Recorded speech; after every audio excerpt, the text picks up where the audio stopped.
Hey guys, so today is Monday, the 24th of April 2023, and what a first quarter of the year it's been for us so far. I know it's been a while, but there are a number of things that I want to speak to in this video. I want to speak to the collapse of Jacinda Ardern.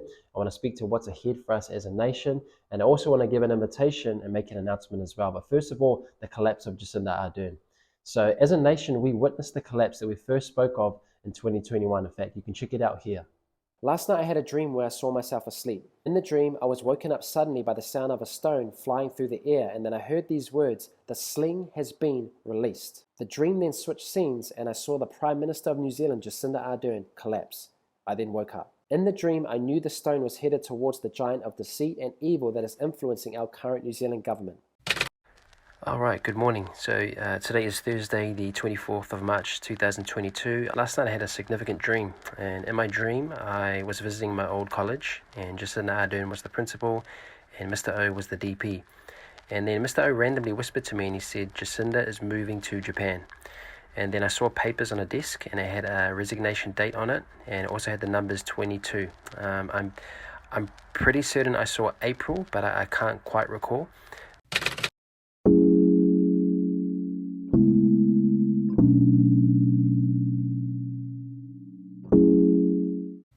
One of the dreams I shared about from August 2021 last year was about a stone flying through the air and then hearing the words, "The sling has been released." The dream then switched scenes and I saw the Prime Minister of New Zealand, Jacinda Ardern, collapse. I then woke up. At the time of sharing or releasing that word, many laughed and said, "That's impossible. She's one of the most famous and loved leaders in the world." Well, fast forward a year to today, and she now has one of the lowest ratings according to the official Roy Morgan government confidence ratings. In fact, it's the lowest that it's been in nearly 15 years. In other words, we're witnessing the collapse. Now, that doesn't mean we wish death or destruction for her life. That's silly and foolish and immature. No, we contend for her life according to God's will that none should perish, but that all would come to repentance. But we do contend against the unrighteousness and the point-blank evil that has been perpetrated by her and by her government. The truth is and will continue to come out. You can never keep it hidden. And God will do what He said He will do. And we will see the exposure, we will see removal, and we will see restoration in our land. God does defend New Zealand, and I don't stutter when I say that.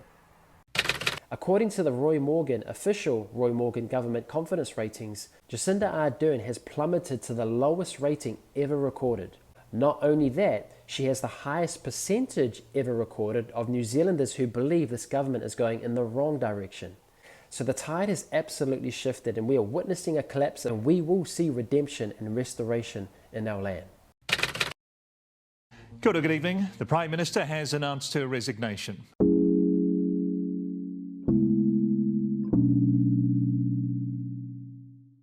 Now, there are many different things that we can talk to here, and I can't speak to them all yet, but the first thing I do want to say is that God is faithful to His word. And those of you that have been following these videos since the beginning have seen these words play out the entire way. And many of you endured and matured along the way, even though it's difficult and hard at times. And I honor your faithfulness and patience. And I hope that you have been encouraged in your faith as we've journeyed this particular season and these words together. You know, one of Jacinda's mantras was kindness. But in order for kindness to be real, and in order for love to be real, it must be free and unconditional. Why? Love that is forced is what we call tyranny or rape. Love that is bought is what we call prostitution. And love that has to be earned is no longer a free gift to receive. It's now a wage that I must work for. And that is not the love of the Father. That is not the agape love of God. Real love never controls or coerces. Real love doesn't discriminate. No, real love inspires and sets free. And love is the environment where humans, where you and I flourish best. So any kind of love or kindness that doesn't fit this definition of love is not the Father's love, no matter how much we prop it up or even try to wrap spiritual language around it. Why? Because in order for love to be real, it must be free and unconditional. And this is why many people oppose the mandates, because it opposes the true definition of love. Love does not impose itself, it must be invited. Love gives you the freedom to either choose or refuse and doesn't threaten you with punishment. And love works to persuade, not coerce. There is a big difference between persuasion and coercion, and it was sad to see that during the mandates that many people were all too willing to embrace coercion when persuasion failed. And that is not love. No matter how much we try to use the word kindness, it was not kind nor loving. Thomas Paine, the famous writer of the 1700s, once said, "Some of the greatest tyrannies are perpetrated in the name of noble causes." In other words, some of the greatest evils committed are under the guise of good deeds. Real love never controls or coerces. Real love doesn't discriminate. Real love inspires and sets free. And real love is what society desperately needs today. It's the key to real change. I also want to speak to the mandates. Now, the premise of the mandates was to protect others, do it for the greater good. And this phrase was heavily propagated during the rollout, and it was so powerful that many people even went to the extent of publicly sharing their vax shots saying, I did it for my community. Understandable. But it was a two-edged sword that labeled you as a threat to your community if you didn't do the same. And thus began the division and the exposure of cruelty in people. You see, the thing about time is that time always reveals the truth. And after a year, time revealed that the vax did not protect the community as promised or hoped. In fact, the official Worldometer data shows us that in the 16 months prior to the rollout, New Zealand had 2,000 plus cases and 30 plus deaths. But in the 16 months after the rollout, New Zealand has had 2 million plus cases and 3,000 plus deaths. That is no small thing to overlook. Now, some will say, well, we didn't know this prior to the rollout. We're just learning about it now, and we did the best we could with what we knew at the time. No. And this leads to another concern, which is censorship. For at least a year prior to the rollout, there were many other experts who shared exactly what we've now seen. But they were censored, cancelled, and labeled conspiracy theorists. And such labels are convenient because it makes people more easily disposable. One of those censored was Dr. Sherry Tenpenny. Now, she's a Christian, she loves the Lord, and she's been in the medicine game longer than I've been alive, and she has immense credibility behind her. All of what we've seen happen is exactly what she warned of. In fact, her reasoning and prediction of the variants, they line up perfectly with the New Zealand timeline of the rollout, Omicron, Delta, and so on. So she was ahead of the game. But she, along with many other experts, were blocked from mainstream eye, which meant people were only ever fed one line of thinking. That is not right nor helpful. Everybody should have been given the respect to hear and weigh up all information for themselves. We don't have to agree with every expert, but we shouldn't have information manipulated and fed to us in only one way. The premise of the mandates was to protect others, yet we've seen that it did not do that. So the moral imperative to protect others is eroded and can no longer be used to justify strong-arming people against their conscience. Instead of protecting others, mandates destroyed relationships, homes, communities, businesses, and lives. And regardless of your view, it's a reality that many are dealing with right now and often alone. And yet many will say, well, that was your choice. No. Taking things away from people until they do what you say isn't giving them a choice. It's punishing them until they concede to your demands. And during my time in youth and social work, we understood this behavior to be manipulation, intimidation, and abuse. Each should have been free to hear all information without censorship and should have been free to either choose or refuse without punishment or having it imposed on them. Now, some of us chose it, some of us didn't. Either way, respect should have been given. Now, the ugly comes and is on both sides right now when we try to impose our choice on others or condemn others for theirs. And it's clear that those who chose not to take the jab face obstacles and attitudes that verged on prejudice, discrimination, or even abuse. And yet Christian love compels us to resist such things. For example, I chose not to get the shot. I've never had COVID. Yes, I've had to test. I've had to test for traveling. Yet all of those around me who are jabbed did get it, some of them twice. Some of them excluded us from events over the year. They spoke horribly about my wife and I because of our choice, and some slandered me publicly, not just privately, but publicly. And I understand why they did, even though it was misplaced. But instead of me avoiding them and holding a grudge or even saying, ha ha, now look, I'm laying my life, offenses, and selfishness down, I'm respecting them still, and I have been actively laying hands on some and seeing genuine healing, including 3 who got verified hospitalized side effects from the jab. Now, society said I'm supposed to be a threat to them. Yet I'm in there with love, not imposing, and I'm seeing genuine healing and comfort through Christ. I believe that says something. I believe that there is a greater reality in Christ where we aren't overcome by the fear and hate, but instead we overcome through faith and love. In Matthew 10:35, Jesus said, man will turn against father, and daughter against mother, and daughter-in-law against mother-in-law. And we might ask, well, how could that happen? Well, the mandates are just one example of how this happens, and that alone should be cause for you to question the mandates. The ugly we're seeing now won't last, but it is teaching us to be better. Love never fails, and time will tell because time always does. You cannot hide the truth. What's also been very interesting is the difference among believers when it comes to the topic of government and politics. And there are two extreme camps today. In one camp, they expect and rely on the government to fix the world for them. And in the other camp, they believe that Christians have no place in government at all. And yet both of these are unhelpful. And so then you have camp 3, where they don't rely on the government to fix the world for them, but neither are they absent from being salt, light, and leaven there, because they know that God cares about all areas of life, including the government. And so they influence this world, but they have their source in a different world. They bring hope to this life while keeping their hope in the giver of life. And instead of forcing the world to become what they want it to be, they become an image of the kingdom, and they allow the image to invite, not to impose, but to invite others to become as well. And so for some of you, this will mean being directly involved in government. If that's you, be free to do so in Him and with Him. It's also necessary to note that the fundamental issue in society is not the government. Rather, it's the spiritual condition of the people within that nation. You see, our country has lost its grip on both truth and love, and with it has lost its grip on morality, or at least the courage to uphold morality. And it's been said that when spirituality in the West declines, politics becomes a new religion. And that's exactly what we've seen happen now. But as His people step into their identity in Him, who understand their role in creation and finally begin to govern the land and love her people within it, we will see the victory that's already been won for us. And indeed, we are witnessing that now. Christ has already won. And we're moving from victory, not towards it. We are on the offense, not the defense. And no matter how much the rulers of this world rage against Christ and His people, love never fails, and we will see redemption and restoration in our land. In fact, a great book that I recommend and that you can get for free is by Kiwi and Christian author Jeff Woodcock. He's a wonderful man, an anointed writer, and he has a short book called Valuable. And you can get it for free from his website. Both the digital and hard copies are available. But in his book Valuable, he shares in one chapter about the most recent time in history when tyranny and communism was overthrown. And this happened in Czechoslovakia in 1989, also known as the Velvet Revolution. And the way that they overcame tyranny was by living in the truth, by people living in a parallel structure to the tyranny around them. In fact, Václav Havel, who led this redemption, says, "Truth must be integrated with love. Morality is not whole without it. Love is the greatest strength of the powerless. Unity founded on love will never be coercion. Power guided by love will never be violence. Love is all-powerful and will even overcome hatred, and only love can do this." In other words, when believers love God and love their neighbor, which are those two ancient greatest commandments, they live in a parallel reality to the structures of this world.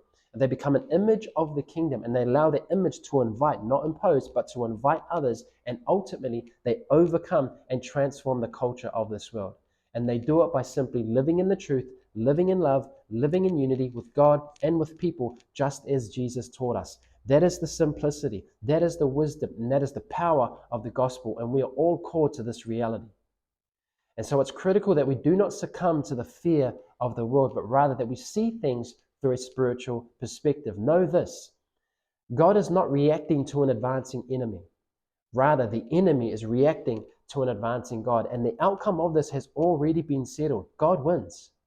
This is not the end of the world. This is the beginning of a new era, and God is calling us not to run and hide, but to go into the battle, a spiritual battle, and to join Him in reconciling the world back to Himself.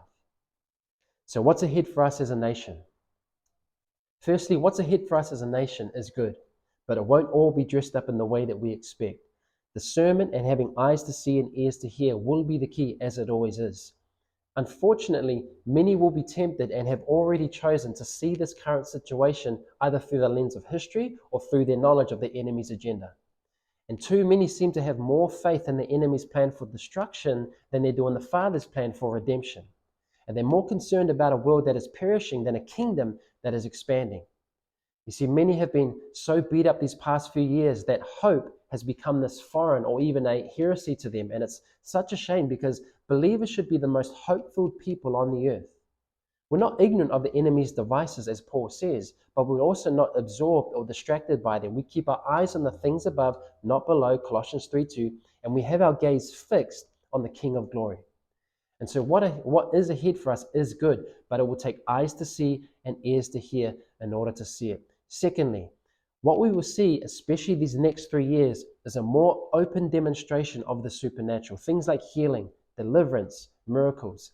And it will all be served from a place of purity and sincerity, not the perverted misuse and abuse that we've seen before, but in purity and in sincerity. In fact, many needs will only be able to be met by the supernatural reality of God. And in many cases, it will be the demonstration of the Spirit and of power that will cause many people to turn to Jesus, just like they did in the Gospels. The harvest is ripe and ready for it. And so we will see a restoring of the full gospel, which is both a proclaiming of the kingdom and a demonstrating of the kingdom, and allowing God to confirm his word through signs and wonders. One of the things to keep an eye out for, and this will be the sign of the supernatural reality expanding across the nation, is when you see or hear the talk of bees and honey, honeybees and honey. So don't be surprised to see the news or the media begin to share stories about bees or honey or anything related to it. Or maybe you'll even begin to have your own abnormal experiences with honeybees. This will be the sign of the honey of God's supernatural reality oozing throughout our land.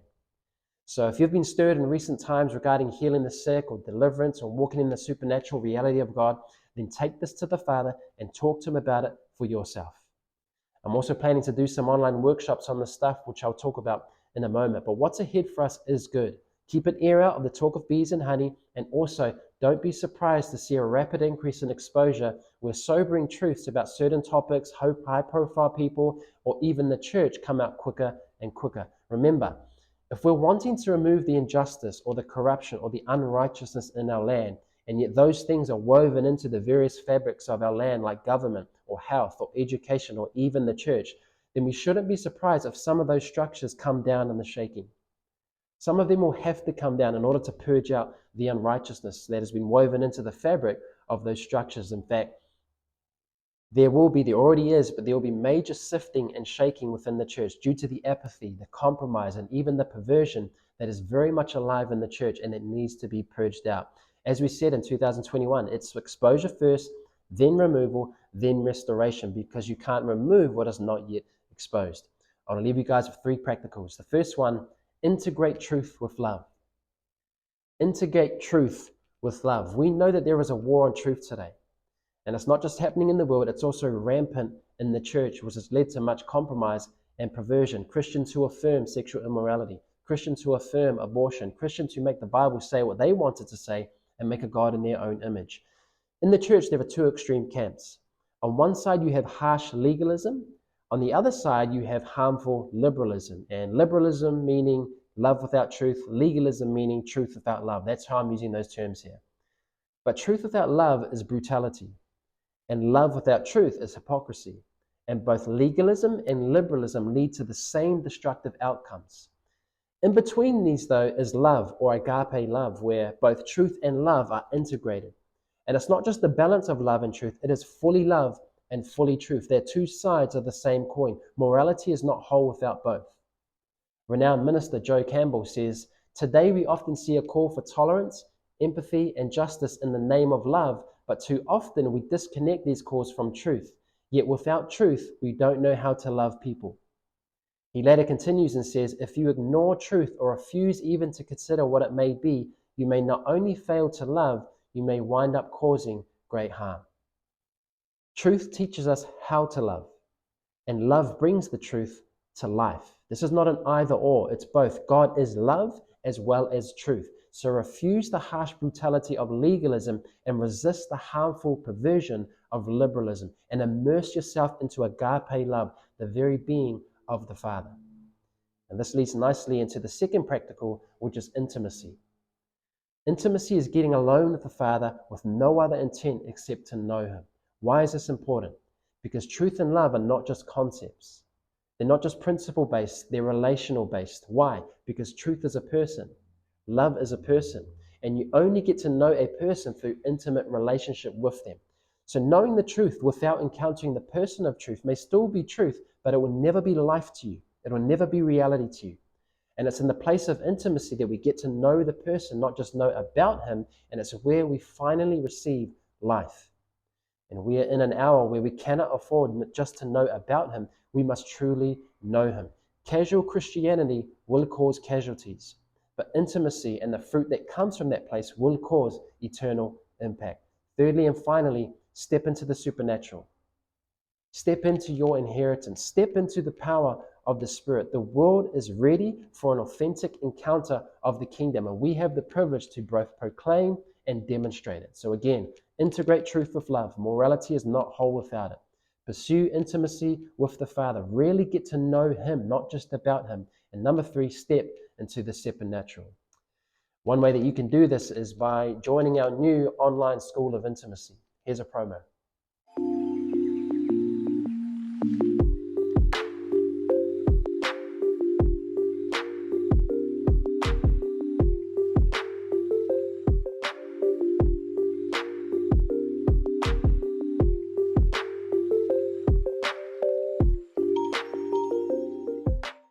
So the School of Intimacy is an online school to equip and train the body. And in here, we'll learn things about intimacy, how to hear the voice of God, healing the sick, walking in the supernatural reality of the kingdom, while also having real talk about some of the topics and issues that we are facing today as believers. And at this stage, it'll be running via Facebook. So there is a private Facebook group, and then there will go live twice a month.